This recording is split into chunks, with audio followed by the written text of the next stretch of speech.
Hello, everybody. I have Stu with me today, and we are going to be talking about being a leader or a change agent while things are shifting within an organization.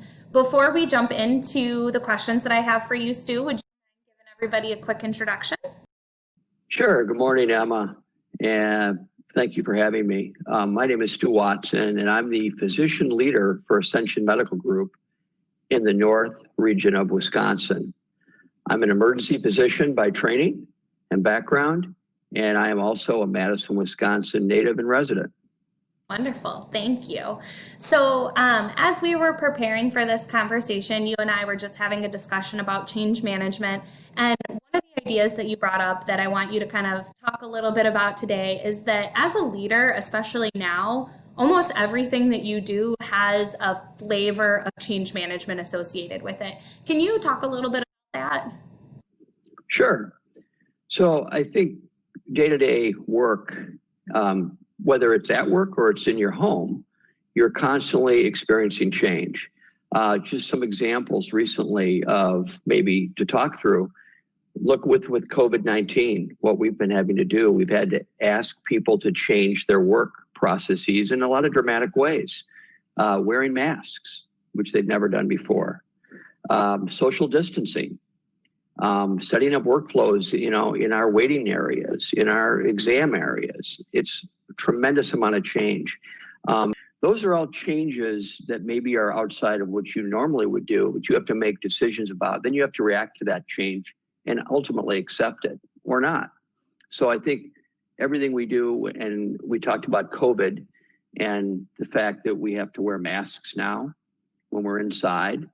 We are socially distancing. We're staying 6 feet apart from each other, whether it's at work or it's at home. All those choices. I think people are washing their hands on a regular basis. Those are conscious decisions people have to make, and they have to accept that, right? So I think the point I was trying to make is that change is constant, and it's occurring in the background all the time. You may not even know it. What differentiates good change from bad change or accepted change is the way it happens, I think. And we can talk about that a little bit more as well. Yeah, so in that avenue, as a leader that's kind of bringing change to an organization, how have you found some of those tactics or ideas that have helped make you successful when influencing change within an organization? Sure. So I think it's really important as a leader to tell people why.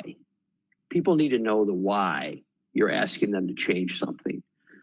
I've always done it this way. It's always worked. That's a typical response you get. So you have to be prepared to say, well, this is why we want to do it differently. We're asking you to do it differently because if you can explain that and give people the why, and then also listen when they give you feedback, if it's not working, genuinely listen and be willing to adapt and change if needed. That's the way you end up building trust with your employees. That's the way people will actually follow changes in a progressive manner. So I think telling people the why is critically important. And if you aren't doing that, your change processes probably won't be very successful.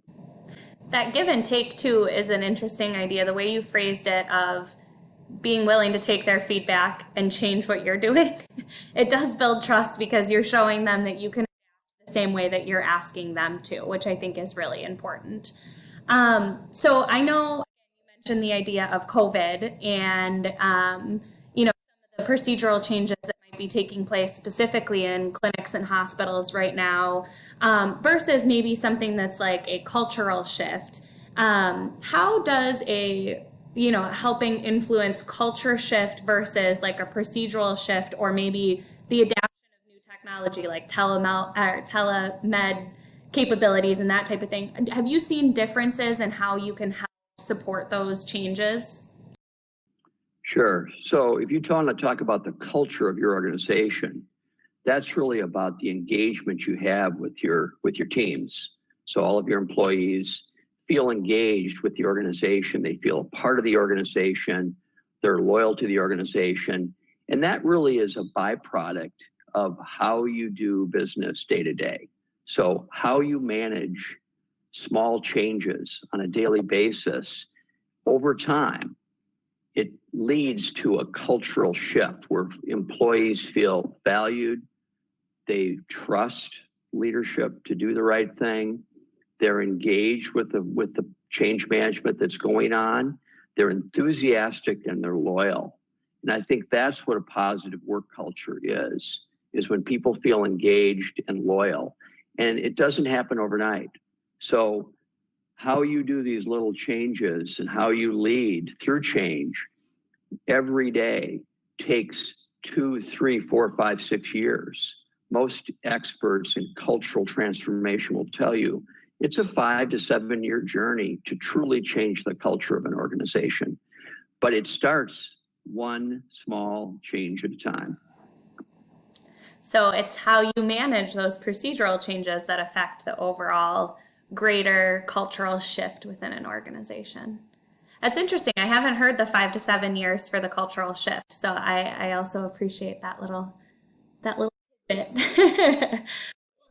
I appreciate you coming to join me, Stu, to have this conversation. And I encourage anybody that's interested in learning a little bit more about Stu's background or what he does on a day-to-day basis to reach out to myself or Stu, and I'd be happy to connect you. But with that, everybody have a wonderful day.